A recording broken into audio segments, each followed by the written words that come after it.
आरोग्य खात्यामध्ये 10,000 कोटींचा ॲम्ब्युलन्स घोटाळा झाल्याचा आरोप झालेला होता आणि यामुळे सरकारची नाचक्की झालेली होती आणि त्यामध्येच आता HLL लाईफ केअर या कंपनीला टेंडर न काढताच हजारो कोटींचं कंत्राट दिल्याचं समोर आलंय। सरकार नामाच्या इन्व्हेस्टिगेशनमध्ये ही धक्कादायक माहिती समोर आली आहे।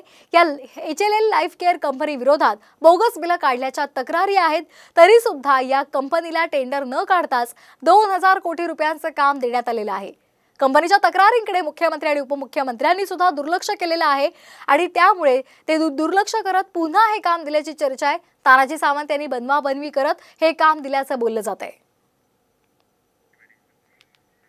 तर बुलेटिनची सुरुवात आपण करतोय या एका महत्त्वाच्या बातमीनं। आरोग्य खात्यामध्ये 10,000 कोटींचा ॲम्ब्युलन्स घोटाळा झाल्याचा आरोप झालेला होता आणि त्यामुळे सरकारची नाचक्की झालेली होती आणि त्यामध्येच आता HLL लाईफ केअर या कंपनीला टेंडर न काढताच हजारो कोटींचं कंत्राट दिल्याचं समोर आलंय।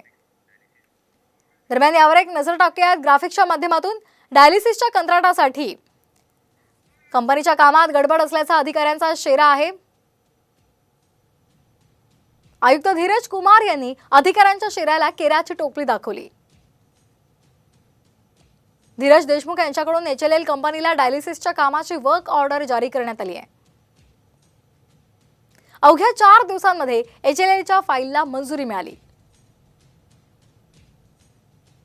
डायलिसिसच्या कंत्राटासाठी HLL लाईफ केअर कंपनीचा अर्ज। तर आपण पाहतोय या HLL कंपनीवर सरकारची इतकी मेहर नजर का? त्याचबरोबर मुख्यमंत्र्यांकडे आणि उपमुख्यमंत्र्यांकडे याची तक्रार जाऊन सुद्धा त्या संदर्भात कुठलीही दखल न घेता पुन्हा त्याच कंपनीला टेंडर देण्यात आलेलं आहे आणि त्यामुळे आता या संदर्भातल्या चर्चा रंगलेल्या आहेत। HLL लाईफ केअर कंपनी विरोधात बोगस बिलं काढल्याच्या तक्रारी आहेत, तरी सुद्धा या कंपनीला टेंडर न काढताच 2,000 कोटी रुपयांचं काम देण्यात आलंय। तर डायलिसिससाठी रुग्ण नसले तरी वर्षाकाठी सरसकट 200 कोटी रुपये देणार आहेत। पुढची 10 वर्ष सरकार या कंपनीला पैसे मोजणार आहेत।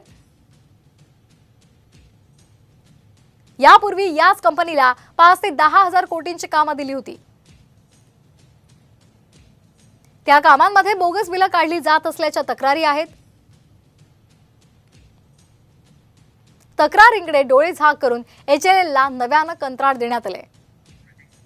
तर आपण पाहतोय तानाजी सावंत यांनी बनवाबनवी करत हे काम दिल्याचं बोललं जातंय। या संदर्भात अनेक तक्रारी आहेत, मात्र त्याकडे दुर्लक्ष केलं जातंय आणि या कंपनीला टेंडर न काढताच 2,000 कोटी रुपयांचे काम देण्यात आलेलं आहे। या कंपनीच्या तक्रारींकडे मुख्यमंत्री आणि उपमुख्यमंत्र्यांनी दुर्लक्ष करत पुन्हा या कंपनीलाच काम दिल्याची चर्चा आहे।